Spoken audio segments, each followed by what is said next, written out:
Hey everybody, Bigfoot here with Bigfoot Videos. So in today's video, I'm going to knock out another couple more sheets. I can fit 2 full sheets without cutting anything. And let me get those glued and nailed. And then I'm going to start putting my final bit of blocking along that edge over there.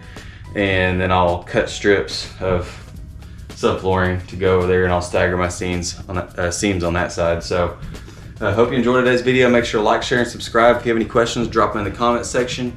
And as soon as the content's over, go ahead and go check out some of the other content. Here we go.